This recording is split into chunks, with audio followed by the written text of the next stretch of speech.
साथियों नमस्कार, मैं हरिश्चंद्र बर्णवाल इस वीडियो में आप सभी का स्वागत करता हूं। दोस्तों, आज के वीडियो में मैं बात करूंगा साउथ के सुपरस्टार कमल हासन की।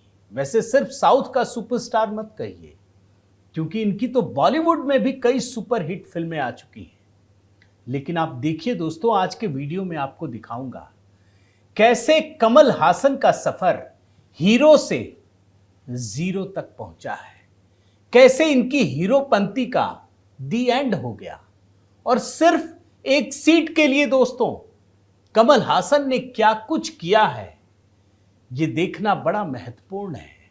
किस तरीके से किसी बड़े व्यक्ति का पतन होता है, यह आपको दिखाऊंगा। और प्रधानमंत्री मोदी को गाली देने में दोस्तों सिर्फ नफरत और नफरत, इसके अलावा कुछ नहीं। कमल हासन कहां तक पहुंचे, किस हद तक पहुंचे और क्या क्या किया, यह सब कुछ देखना जरूरी है। कोई मर्यादा नहीं छोड़ी। एक होता है ना कि कुछ तो मर्यादा होनी चाहिए। भाई, आप सुपरस्टार हैं और सिर्फ तमिलनाडु की बात नहीं है। आप भी जानते हैं दोस्तों, कमल हासन ने कितनी हिंदी की सुपरहिट फिल्में की हैं। लेकिन मैं बार बार कहता हूं ना कि आज के समय में एक बड़ी विपत्ति क्या है, एक बड़ी मुश्किल क्या है कि जो लोग प्रधानमंत्री मोदी का विरोध करते हैं वो इस फर्क को भूल जाते हैं कि मोदी का मतलब भारत नहीं है, मोदी का मतलब हिंदू धर्म नहीं है, मोदी का मतलब सब कुछ होना नहीं है। और कमल हासन भी अपवाद नहीं है। प्रधानमंत्री मोदी का विरोध करने के चक्कर में वो हिंदू धर्म के खिलाफ जाकर क्या कुछ नहीं कहा, यह दिखाऊंगा। वो मोदी का विरोध करने के चक्कर में भारत के खिलाफ भी खड़े हो गए, अपने देश के सम्मान के खिलाफ खड़े हो गए दोस्तों। यह मैं दिखाऊंगा। आखिर किस लिए? सिर्फ एक सीट के लिए। कैसे उन्होंने अपने सम्मान को भी गिरवी में रख दिया, यह मैं आपको दिखाऊंगा। और कैसे उनका पतन होता गया, यह देखना आज बड़ा जरूरी है। तो दोस्तों, मैं निवेदन करता हूं कि आप जरूर कमेंट के साथ जुड़िएगा, अपनी बात रखिएगा, बताइएगा कि कमल हासन जैसे व्यक्ति को देखकर क्या कुछ लोगों को सबक सीखना चाहिए।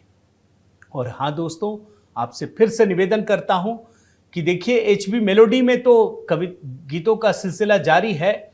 एचबी पोएट्री में दोस्तों लगातार जो काव्य प्रतियोगिता हमने ऑपरेशन सिंदूर पर शुरू किया है, लगातार लोगों की कविताएं आ रही हैं, एक से बढ़कर एक कविता। आप जरूर सुनिएगा। और साथ में निवेदन करता हूं कि आपसे जुड़े जो भी लोग कविता लिखते हैं, कोई क्रिएटिव राइटिंग करते हैं, वो जरूर जुड़े। तमाम सोर्स दिए हुए हैं, चाहे व्हाट्सएप कीजिए, लिंक है, वो सारी चीज़ों को कॉपी करके आप हमारे तक पहुंच सकते हैं, अपनी कविताएं पहुंचा सकते हैं। और फिर देखते हैं, कुछ अच्छी कविताएं सामने आएंगी, उनको पुरस्कृत करने की भी योजना है। आइए सबसे पहले शुरू करते हैं दोस्तों, कमल हासन की खबर क्या है।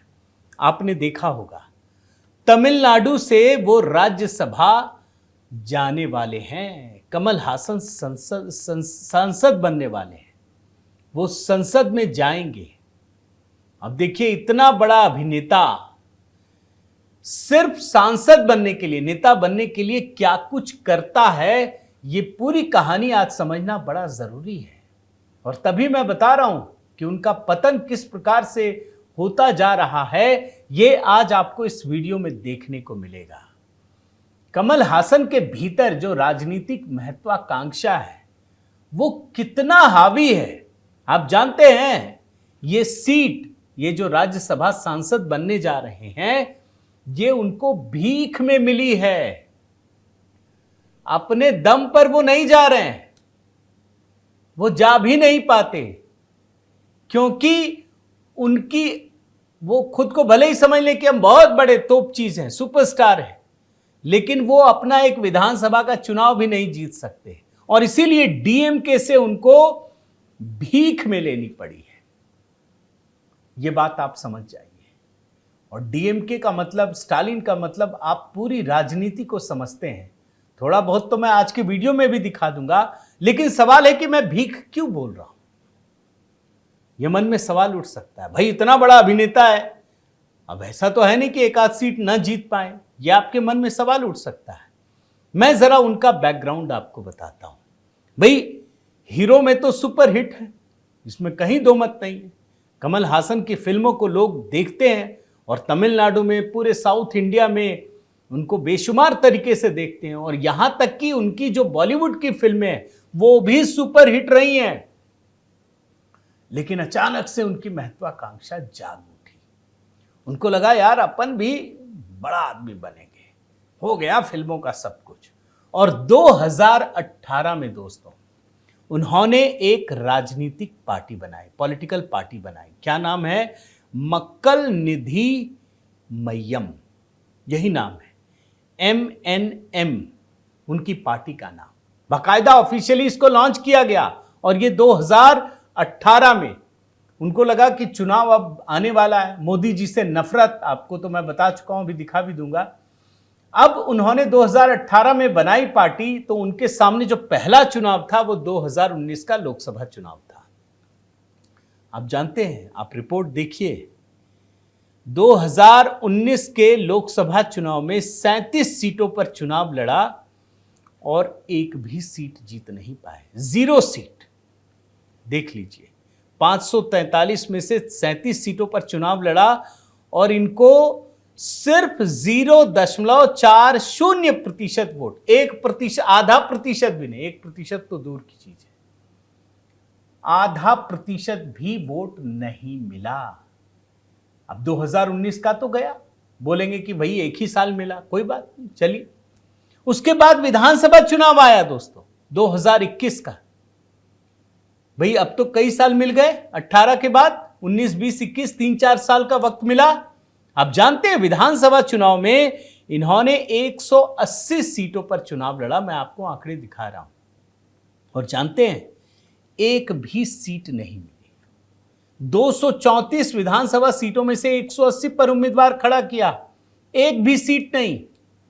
वोटिंग का परसेंटेज क्या रहा जानते हैं? 2.62%। सिर्फ ये है, उनको बड़ा गुमान था कि मैं तो बड़ा हीरो हूं, सुपरस्टार हूं, मैं तो कुछ भी कर लूंगा, यह हैसियत थी। और आपको बता दूं, इसके बाद उनकी हिम्मत नहीं भी। 2019 और 2021 के विधानसभा चुनाव के बाद इनकी हिम्मत खत्म हो गई, और 2024 के चुनाव में तो मैदान ही छोड़ दिया। तो किया क्या? पार्टी तो थी ना इनकी, बोले हम डीएमके के चरणों में, डीएमके को सपोर्ट कर दे। खुद चुनाव लड़ने की हिम्मत नहीं हुई। यही स्थिति है दोस्तों। और मैं आपको एक जरूर बड़ी बात बताता हूं कि कमल हासन की हैसियत क्या थी, वो मैं आपको दिखाता हूं। 2021 के चुनाव में ये तमिलनाडु में खुद मैदान में उतरे, और ये कोयंबटूर दक्षिण की सीट थी। हार गए। किससे हारे जानते हैं? भारतीय जनता पार्टी की उम्मीदवार वनाती श्रीनिवासन। अब आप सोचिए, तमिलनाडु में भाजपा का कितना अस्तित्व है, आप खुद सोचिए। कुछ नहीं है, अगर आप समझना चाहें तो। 2021 में कमल हासन बीजेपी उम्मीदवार से चुनाव हार जाते हैं, और भाजपा उम्मीदवार का नाम है वनाती श्रीनिवासन। और जानते हैं कितने वोटों से? 1728 वोटों के करीबी अंतर से वनाती जी ने कमल हासन को हरा दिया। यानी जो कमल हासन खुद को साउथ इंडिया का और तमिलनाडु का सबसे बड़ा सुपरस्टार खुद को समझ रहे थे और पूरा झंडा बुलंद किए हुए थे, वो खुद अपना विधायकी का चुनाव भी जीत नहीं पाए। और तब जाकर यह सवाल खड़ा हुआ कि क्या कमल हासन की राजनीति खत्म हो गई? उनके सपने टूट गए, चूर चूर हो गए। अब इनके मन में एक उबाल आने लगा कि क्या यार, मैं एक सीट भी नहीं जीत सकता, मैं कुछ नहीं कर सकता। और एक सीट पाना था, इनको विधायक या सांसद कुछ तो बनना था, सुपरस्टार तो है ही। अब इन्होंने क्या किया, मैं आपको उनका सफर दिखाता हूं, और आप ध्यान रखिएगा दोस्तों कि क्या क्या नहीं किया, ये बड़े गौर से आप समझिएगा। ये हर उस चीज को नफरत भरी नजरों से देखने लगे। शुरुआत कहां से हुआ? प्रधानमंत्री मोदी से। प्रधानमंत्री मोदी इस देश के सबसे लोकप्रिय प्रधानमंत्री, उनको गाली देने के लिए क्या क्या नहीं किया दोस्तों। मोदी की हर नीति को कोसना शुरू किया, यहां तक कि एक लेख भी लिख डाले मोदी को कोसने के लिए। लॉकडाउन हो या कोई भी चीज, हर चीज में बुराई। आप आर्टिकल देख रहे हैं ना, क्या लिखा है, lock not yet fascist but they are getting there. मतलब मोदी फासिस्ट बनने की ओर हैं। ये कमल हासन कह रहे हैं, उनको डीएमके से बड़ा प्रेम है, डीएमके में कुछ नहीं दिखता गलत, मोदी जी फासिस्ट बनने की ओर है। एक जगह वो कहते हैं चौकीदार जो है वो सिर्फ अमीर लोगों के लिए है। मैं आपको उनका बहुत छोटा छोटा बयान, अंग्रेजी में है इसलिए 4-5 सेकंड के 2 बयान आपको सुनाता हूं। एक में कह रहे हैं कि ये चौकीदार अमीरों के लिए हैं, फिर कहते हैं कि मोदी जी तो बात ही नहीं करते हैं। बयान सुनिए।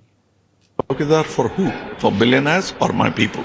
That was the question. PM should have the dialogue and take on this criticism. I think he will very soon. तो दोस्तों, कमल हासन का सफर शुरू हुआ प्रधानमंत्री मोदी को कोसने से। हर चीज में ढूंढ लीजिएगा, कहीं अगर तारीफ के एक शब्द मिल जाए तो बता दीजिएगा, कहीं नहीं मिलेगा। ये कमल हासन की राजनीति की शुरुआत है।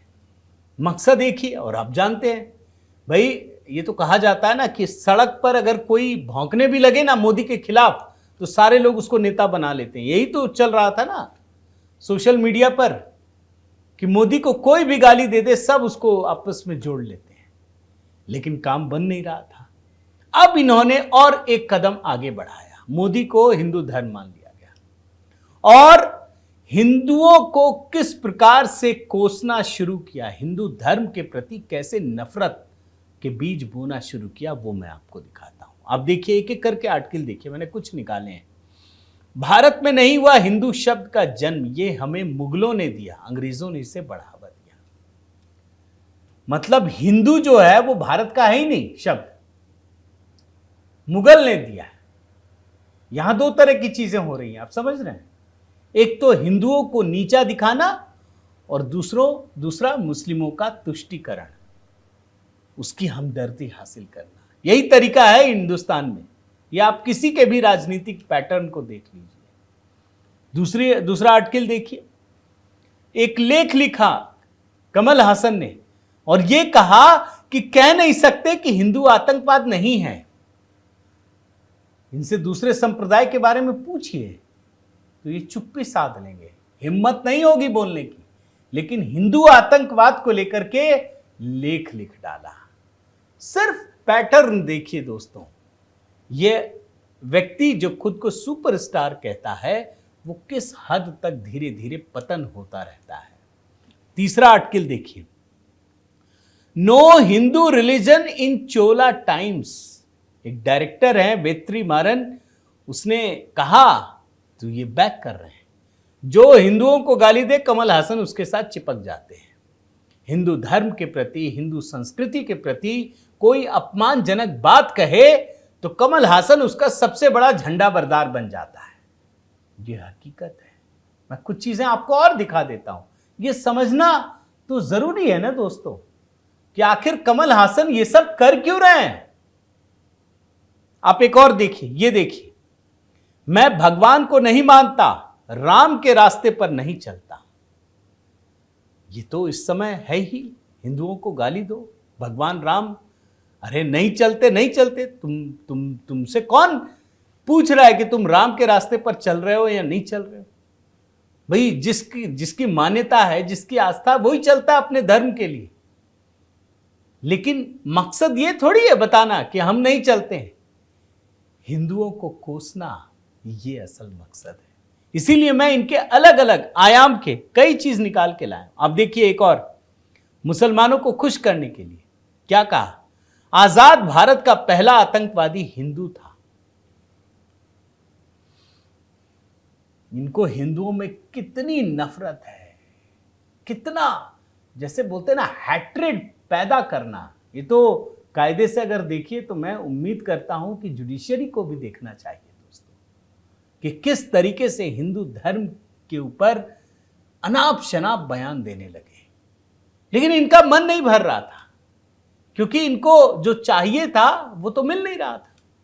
वो सब कुछ कर रहे थे। मोदी को पहले खूब गरियाया, उसके बाद हिंदू धर्म पे, और एक समय तो ऐसा आया दोस्तों जब ये पाकिस्तान की भाषा बोलने लगे। आप देखिए, कमल हासन ने पीओके को बताया आजाद कश्मीर, जनमत संग्रह को लेकर कही बड़ी बात। जानते हैं दोस्तों, कमल हासन वही बात बोलने लगे जो पाकिस्तान कहता है कि कश्मीर में जनमत संग्रह कराओ। पाकिस्तान अधिकृत कश्मीर को आजाद कश्मीर बता दिया। ये तो पाकिस्तान ही बोलता है। क्यों? मुसलमानों के तुष्टीकरण के लिए। इसमें भी मन नहीं भरा। अब कमल हासन हिंदी विरोध पर उतर आए एकदम से। वो सब काम कर रहे हैं। ये व्यक्ति बॉलीवुड की फिल्मों में, हिंदी फिल्मों में कमाई कर चुका है, करोड़ों रुपए कमा चुका है। अब ये हिंदी विरोध पर उतर आया। आप सिर्फ हेडलाइन पढ़ लीजिए, मैं क्या दिखाऊं दोस्तों। जो पॉलिटिकल लीडर्स करते हैं ना, हिंदी थोप रहे हैं। अरे भाई, हम तमिल प्रेमी भी हैं, हम तेलुगु प्रेमी भी हैं, हिंदी प्रेमी भी हैं। हमें किसी भाषा से कोई बैर नहीं है, हमें उर्दू से भी बैर नहीं है। हम अच्छा नहीं बोल सकते तो बुरा नहीं बोलेंगे। देख रहे हैं इंडिया को हिंदिया में बदलने की कोशिश, एकदम वही स्टालिन की भाषा। जब कोई नेता चुनाव हारने लगता है तो लोगों की भावनाओं को भड़काता है, यही काम करने लगे, स्टालिन की भाषा बोलने लगे। और एक चीज दिखाता हूं, देखिए क्या है ये। कमल हासन ने हिंदी की तुलना छोटे बच्चे से की, कहा यह भाषा डायपर पहने छोटे बच्चे जैसी। क्या कहा, मैं आपको कोट अनकोट में पढ़ता हूं। भाषाओं के इस परिवार में सबसे छोटी भाषा हिंदी है। यह डायपर में एक छोटा बच्चा है, हमें इसका ध्यान रखना होगा। हिंदी, तमिल, संस्कृत, तेलुगु की तुलना में अभी भी सबसे छोटी भाषा है। एक आदमी मोदी से विरोध में किस हद तक नफरती हो सकता है, कमल हासन उसका उदाहरण है दोस्तों। लेकिन इससे भी काम नहीं बनी। इनको लगा अब तो कुछ और बड़ा करना पड़ेगा। अब ये सीधे स्टालिन के पिछलग्गू बन गए। क्यों बात कह रहा हूं आपको? आपने उदयनिधि स्टालिन की बात सुनी है दोस्तों? डिप्टी सीएम है, उस समय भी मंत्री थे। क्या कहा था? सनातन धर्म का उन्मूलन करना है, हिंदू संस्कृति का उन्मूलन करना है, सनातन धर्म खत्म कर देना है, रेडिकेशन ऑफ सनातन धर्म। ये वही उदयनिधि स्टालिन है जो खुलकर कहते हैं कि मुझे ईसाई होने का गर्व है। एक ईसाई आदमी हिंदू धर्म को खत्म कर देना चाहता है, इसका संकल्प ले रहा है। और कमल हासन दोस्तों उसके पिछलग्गू बन गए, खड़े हो गए। जिसको राम पर विश्वास नहीं है, जो हिंदू धर्म को हर पल गाली देता है, वो पिछलग्गू बनने के लिए सिर्फ उदयनिधि स्टालिन के बोलने लगे, अरे बच्चे को परेशान किया जा रहा। 45 इयर्स का कोई बच्चा होता है? ये कमल हासन समझा रहे थे। आप देख रहे हैं ना इनका रास्ता कहां तक जा रहा है। अब शायद इसमें भी काम ना बना हो। मान लीजिए भाई ये काम तो स्टालिन कर ही रहे, अब ये एकदम एक्सट्रीम पे चले गए। क्या किया जानते हैं? जो नया मामला है, इन्होंने कन्नड़ भाषा का भी अपमान करना शुरू कर दिया। इससे काम नहीं बना। जानते क्या कहा है? कि तुम्हारी भाषा तमिल से जन्मी है। चेन्नई में महाशय, अब ये कमल हासन खड़े होकर कह रहे हैं कि जो कन्नड़ भाषा है उसका जन्म तमिल से हुआ है। तुरंत काम बन गया। देखिए दोस्तों, याद रखिए, अगर कोई कहीं लड़ाना चाहता है, चाहे भाषा के नाम पर हो, जाति के नाम पर हो, क्षेत्र के नाम पर हो, धर्म के नाम पर हो, पहला सवाल मन में उठाइए, इससे किसको फायदा होता है? अगर लोग एकजुट होते हैं, भाजपा जीत जाती है। कहीं का उदाहरण ले लीजिए, मणिपुर, गोवा, कहीं का भी आपस में लोगों की लड़ाई होती है, फूट होती है, तो भाजपा कहीं तो हारेगी। इन्होंने कन्नड़ भाषा का अपमान किया दोस्तों, आप सोचिए।